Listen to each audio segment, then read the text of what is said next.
Hey, how's it going, everyone? My name's B. This is Thoughts on Thoughts, and we're back with another OCD related video. So today I wanted to go a little bit deeper and talk about a topic which I haven't really heard discussed much with regard to OCD, but it's something I watch videos about. I like it a lot, and I think it's applicable for all of life, pretty much, which sounds like a big one, but yeah. So what I'm going to talk about is spirituality and OCD, and why I believe that it's an essential tool to understand it, to have a spiritual perspective on your thoughts, on yourself, and on everything, and why that would help you to then overcome OCD or get past OCD. Okay, so first of all, what do I mean when I talk about spiritual? When I say spiritual, so I don't mean kind of new agey. I'm not saying get some crystals. I'm not saying wear tie-dye stuff. I'm not saying smoke weed or anything like that. That's more a kind of new agey. No, I want to go as far as say fashion, but it's a lot more to do with trends and different things. There could be at the root of it could have some good philosophies and good ideas, but I don't want to. I want to take away all the mysticism and all the kind of extravagant stuff on top, and just give you like the raw, real deal of why this perspective could be useful to you. So what do I mean? So what I mean is that spirituality, or you could say non-duality, is basically realizing that you're separated, right? As in your mind is separated. So you have your ego on one side, and you have the witness of the ego. So what that means is that the ego is what you think you are. So i.e. it's your thoughts, right? But we're all attached to our thoughts. So we think we are our thoughts. So whatever goes through our heads, we think, oh, that's us. Like that's, we don't even think that. It's not even a deeper level, but we just assume that that's who we are. So all the thoughts running through our heads, when you're talking to yourself and all that stuff, we assume that everything flowing through our head is us, like at its core is us. The spiritual perspective of it is that the thoughts are not us. We're just witnessing the thoughts, right? So we're seeing the thoughts go by. We're experiencing the thoughts. We're we're the witness of the thoughts, but we're not the thoughts themselves. And you can see how this adds up, because it's impossible. The reason why they call it non-duality is because currently, even though we haven't sat down and thought about it, but currently we take for granted that we are the thoughts, but we are also witnessing the thoughts. So we're seeing our thoughts go through our head, but we also believe that we are the thoughts as well, right? So that creates a duality. So essentially it's your ego and your core or your real self, right? So your self that's built up with thoughts and attachment to the thoughts, and yourself that just is, right? There doesn't need to be any thinking about that. The self that you were when you were a baby, the self that you are now, the self that you're gonna be, the self that you're always gonna be. And you can call it your spirit, or you can call it your true self, or you can call it whatever you want. But it is the non-dual you. So you. So the real you, the witness of your thoughts. So there's something standing behind your thoughts that is seeing your thoughts. Therefore, you cannot be your thoughts. Now, I hope that makes some kind of sense. So a spiritual perspective or non-dual perspective can help you, because with OCD, the problem is that we get caught up in our thoughts. So we think that if we have a thought about harming someone, or we have a thought about turning gay, or we have a thought about I'm really a woman or a man, or when you're the opposite sex, we think that automatically, because they're in our head, because they're going through our heads, they must be real, right? They must be what we are. But really, how you could look at it is that your thoughts really are just a system to help you survive, right? It's like a computer. It's like a computer there that's for you to survive. So imagine it, if you can equate it to your laptop or whatever. Your laptop can do loads of good things, like you can search Google, you can You know, you can find out anything you really want. You can work on it, whatever you want. But we don't mistake that for us. We don't say, oh, you know, this computer's are us, because on that computer there's a lot of stuff that we wouldn't like. You know what I mean? Like if you go on the internet, there's a lot of stuff that you wouldn't like, that you wouldn't necessarily associate yourself with. So if you saw it on a computer and you attach yourself to those things on a computer, then it could give you, you know, it could give you a fear response where you're like, oh, if you think that's you. So you're like, oh man, I can't believe is that really me? Is that me? Am I that? Am I blah, blah, blah? So your brain is just a computer that's basically inside you, right? So you're separate from it. Like you don't, I'm sure you can remember times that you were, you know, in the moment where, I don't know, maybe you're playing a sport, or maybe you were doing something you really loved, or watching a TV program you really liked, or a film you really liked, and you're not necessarily thinking, right? And yet you're having the best time of your life, right? Or you're having a great time when you're not thinking. So the idea that you need to be conscious, that you need to be, you know, there, like as in your thoughts need to be there for you to be there, it's just not true. And if you talk to like psychologists, what they say, how they describe the ego, or how they describe this attachment to thought, is that the ego, your conscious mind, is really the thing that thinks it's the star of the show, but really it doesn't have much say in things, right? So a lot of yourself is run by your subconscious mind, is run by, you know, just habits that you formed. It's run by all these things. But the monkey mind, as some, you know, Buddhists call it, the monkey mind is just kind of noise, right? But it's just that we've attached ourselves to it. So we've said that, oh, this is us. And then worst of all is that we then say, oh, I need to get rid of, why am I thinking like this? I need to get rid of these thoughts. So because we're attached to it, we think we have a kind of responsibility for it, and we want to get rid of the thoughts, or, you know, if it's a thought we don't like, we want to get rid of them. But what we don't realize is that, one, we can't get rid of it. You can't get rid of them any more than you can get rid of clouds in the sky, for example. You can't get rid of them. So the option really is acceptance. You have to accept them. But why I think the spiritual perspective is great is because it makes you realize that, oh, these are not actually my thoughts. Like, I'm not these. Like, these thoughts that go through my head, these 50,000 thoughts that go through my head every day are not me, right? So whether it's a thought I like, whether it's a thought I don't like, I have to understand that these thoughts are not my thoughts. Once I have that perspective, it makes it slightly easier, but you have to really find a way to embody this idea. Like, you have to really take this on board, because otherwise, really, all you're doing is fighting a battle that's going on in your head. You're creating a battle because you're creating a resistance to whatever your thoughts are, right? Because you're trying to clean it up, and because you think that, okay, once I get all my thoughts in place and they're all thoughts that I like, then I'm going to be happy.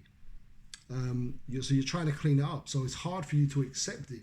But there has to be acceptance, and there has to be a surrendering to the now, right?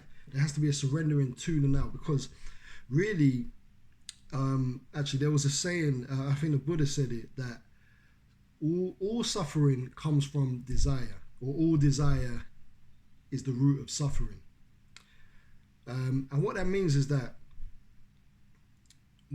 any desire that we have, as in any want, any desire to make this present moment different to what it is going to cause suffering, right? So literally anything. So, you know, if you haven't got enough money, if you're worried about money, you know, and you want that situation to be different, you can't change that right now. Obviously there's steps you can take, but right now you can't change that. So your desire for that creates a suffering, right? Instead of, because you can accept, the thing about it is that you can't change now. Like, now is now, right? You can potentially do things now that might affect the future, But for now, you can't change it, and you, especially because we live in our mind so much, we can't change our thoughts. The thing that messes us up with OCD is that we believe that we can. We believe that we can change. We can change our thoughts, and we can do that. So, if you think about it, all of us have a desire to change our thoughts, right? To change our thoughts from whatever they are now to what we want them to be, to what we think is acceptable, to what we think is normal, right? I should do two. So what we think is normal. But as you can see, that creates a desire to live elsewhere than the now. So it creates a desire to change the thought. So because we have that strong desire, it leads then to suffering because we can't change that. There's not really anything we can do apart from accept it and surrender, right? So when I say surrender, I don't mean give up. What I mean is that we have to surrender to what is happening now and not attach ourselves to these thoughts. So these thoughts are just happening, right? In our heads, these thoughts are just happening, they're just going on. Whether we engage, whether we like them or we don't like them, they're still going to be there. So having this perspective that we aren't those thoughts, we're not as tied to them as we think we are. And you know this because there's probably many thoughts that you've had in your head that you've been attached to that have simply faded away because you didn't see them as you. So a good example is like if you have a song that's playing in your head, maybe it's even a song you don't like, an annoying song, but you don't think that this song is you, right? So because of that, it doesn't cause you suffering. There's no suffering involved. It's just a song being played out, and you recognize it for what it is. You say, "Oh, okay, cool. That's a song that I don't like. That song. It's a bit annoying, but whatever." And you let it kind of do what it's doing, and then maybe after a day or a few days, or maybe even a week, if it's always on, then eventually it fades away because there's no attachment to it. There's no attachment to this thought. The problem with if you've got harm OCD or HOCD or whatever, is that we attach ourselves to it because it could be true. It's something about us, as in our ego or our self-image, and it potentially it could be true. It's not, but it could be, right?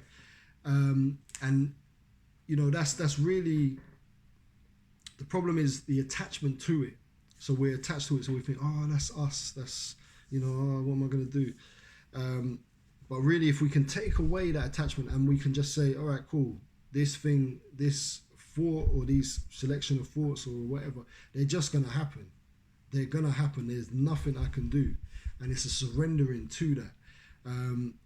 So, in spirituality, there's a lot of, kind of mindfulness.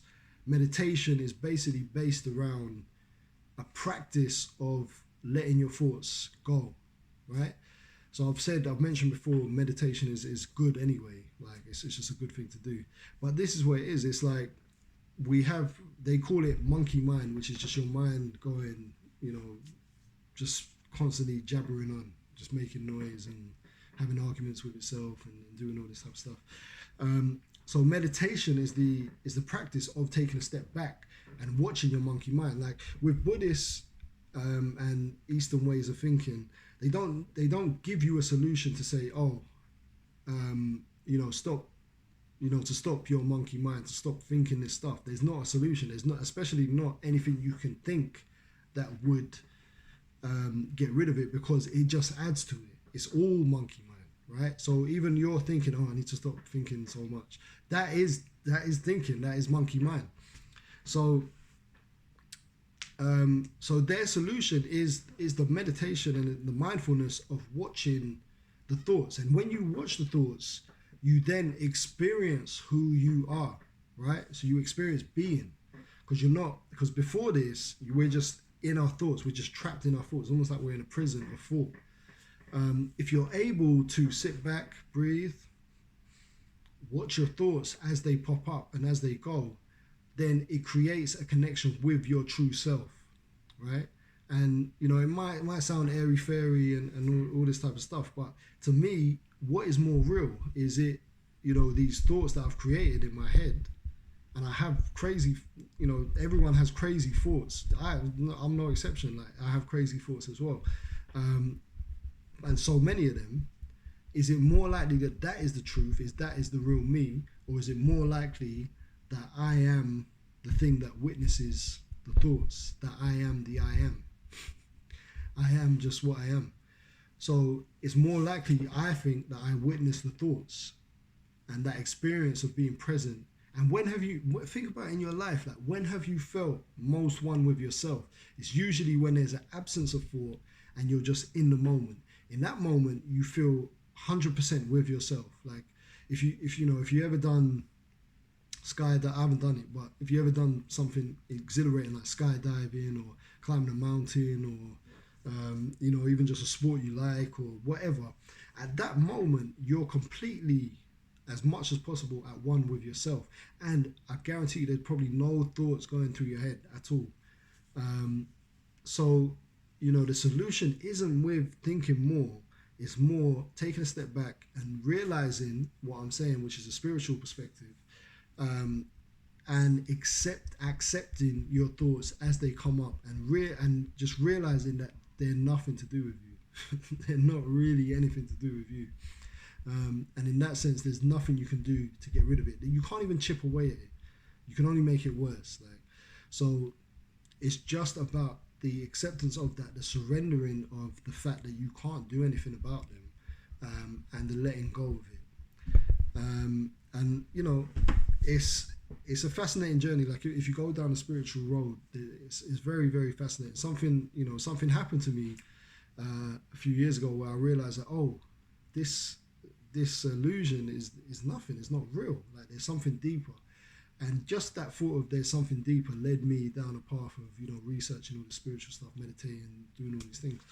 To me, I think it's a great path. But there's some very good guys or people that I listen to, and it's just really the repetition, because we've learned a way of being for so long. We've learned that we are our thoughts, and we've taken that for granted. And it's not explicitly been expressed to us, but we've learned that over the last, however many years we've been alive, and it's taken for granted that is the case.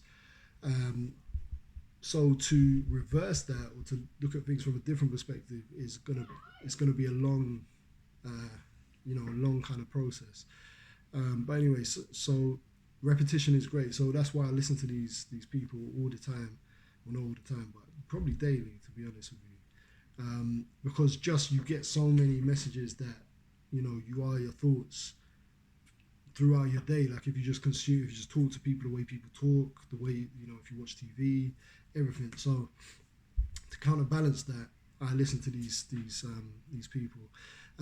So Mooji is a good one. Mooji. Sadhguru, might have heard of him. Sadhguru. Just search them in Google, something will come up.